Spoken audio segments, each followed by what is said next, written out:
বারান্দায় লাগানো গাছেও মালবেরি হয়। আর আমার হাতে এখন যে ফলটা দেখতেছেন এইটাই হচ্ছে মালবেরি। আর এইটাই হচ্ছে আমার বারান্দায় লাগানো গাছের মালবেরি। তো পুরো ভিডিওটা দেখলে আশা করি সব কিছুই ক্লিয়ার হয়ে যাবেন। কী অবস্থা সবার, কেমন আছেন সবাই? এখন যেই গাছটা দেখতেছেন এইটি হচ্ছে মালবেরি গাছ। আর এই মালবেরি গাছটা হচ্ছে আমার বারান্দায়। 1 বছর আগে আমি এই মালবেরি গাছটা একটা নার্সারি থেকে নিয়ে এসেছিলাম। আনার পর থেকে কন্টিনিউয়াসলি ফল হচ্ছে আমার এই মালবেরি গাছটায়। আর এই হচ্ছে মালবেরি পুরো গাছটা কিন্তু খুব একটা বেশি বড় না, গাছটা ছোট।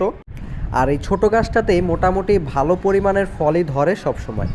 আপনারা যারা এর আগেও দেখছেন তারা তো জানেন, আর যারা জানেন না তাদের উদ্দেশ্যে বলি, মালবেরি যখন পুরোপুরি পেকে যায় তখন সেটার কালার হচ্ছে ব্ল্যাক হয়, মানে কালো হয়ে যায়। আর যখন এটা ছোট থাকে মানে কাঁচা থাকে তখন হচ্ছে সবুজ কালারের থাকে। আর যখন আধা পাকা হয় তখন কিন্তু এটা লাল রং ধারণ করে। আর একদম যখন পুরোপুরি পেকে যাবে তখন হচ্ছে এটা কালো কালার হয়ে যাবে। তো আমার এই গাছটা এখন হচ্ছে 3টা ফল পুরোপুরি পেকে গেছে, যার কারণে 3টা ফল কালো আছে। আর অনেকগুলোই হচ্ছে কাঁচা মানে ছোট, যার কারণে সবুজ। তো এখন হচ্ছে আমার গাছে যে 3টা ফল পুরোপুরি পেকে গেছে, আমি ওই 3টা ফল এখন তুলে ফেলবো। এই যে দেখতেই পাচ্ছেন এটা কিন্তু একদম পুরোপুরি কালো হয়ে গেছে, তার মানে এটা পুরোপুরি পেকে গেছে। তো কারা কারা মালবেরি ফল ট্রাই করছেন, মালবেরি ফল খেয়েছেন, তারা আমাকে কমেন্ট করে জানাতে পারেন।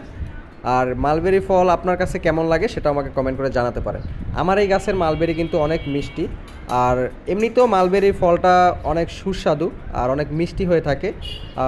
কিছু কিছু মালবেরি ফল একটু টক হয়, বাট যেটা একদম পুরোপুরি পাকে মানে প্রপারভাবে পাকে ওইটা হচ্ছে খুবই মিষ্টি থাকে। তো আজকের ভিডিওটা এই পর্যন্তই। ভিডিওটা আপনার কেমন লাগলো সেটা অবশ্যই আমাকে কমেন্ট করে জানাবেন।